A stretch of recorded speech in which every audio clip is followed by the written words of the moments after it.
మా కష్టములు తొలగుటకు గాను నాకు కొంత ధనం ఇచ్చిన ఎడల నా కుమార్తెనిచ్చి పెండ్లి చేసెను అని చెప్పగా, తన చేతిలో రాగి పైసనైనను లేకపోవుటచే బాలిక పైనున్న మకువతో ఆ ముని కుమారుడు నర్మద తీరమున కుబేరుని గాంచి ఘోర తపస్సు ఆచరించెను. కుబేరుని మెప్పించి ధనపాత్ర సంపాదించెను. రాజు ఆ పాత్రని పుచ్చుకొని సంతోషించి తన కుమార్తెను ముని కుమారునికిచ్చి పెండ్లి చేసి నూతన దంపతులిద్దరిని అత్తారింటికి పంపెను. అటులా ముని కుమారుడు భార్యను వెంటబెట్టుకొని వెళ్లి తల్లిదండ్రులకు నమస్కరించి అంతవరకు జరిగిన వృత్తంతయు చెప్పి భార్యతో సుఖం అనుభవించుచుండె. అట్లా ముని కుమారుడు భార్యను వెంటబెట్టుకొని వెళ్లి తల్లిదండ్రులకు నమస్కరించి అంతవరకు జరిగిన వృత్తాంతమంతయు చెప్పి భార్యతో సుఖం అనుభవించుచుండెను. సువీరుడు ముని కుమారుడు ఇచ్చిన ధనపాత్రను తీసుకొని స్వేచ్ఛగా ఖర్చు పెట్టుచు భార్యతో సుఖముగా ఉండెను. అటుల కొంతకాలం జరిగిన తరువాత ఆ రాజు భార్యమని మరొక బాలికను కనెను. ఆ బిడ్డకు కూడా యుక్త వయసు రాగానే మరలా ఎవరికైనా ధనముకు అమ్మవచ్చు అన్న ఆశతో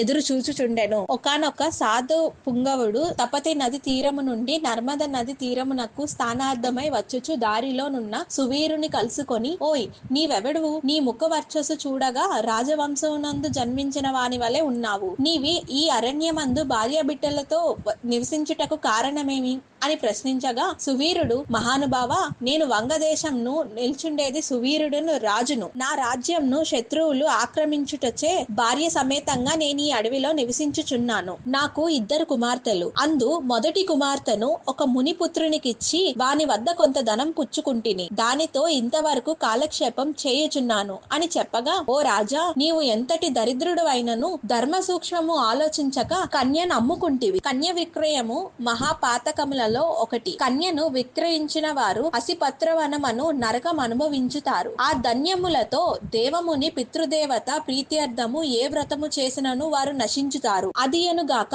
కన్య విక్రయము చేసిన వారికి పితృదేవతలు పుత్ర సంతతి కలగకుండా శపిస్తారు. అటులనే కన్యను దానమిచ్చుకొని పెండ్లాడిన వారు చెయ్యు గృహస్థ ధర్మములను వ్యర్థం అవుటగే గాక అతడు మహా నరకం అనుభవించును.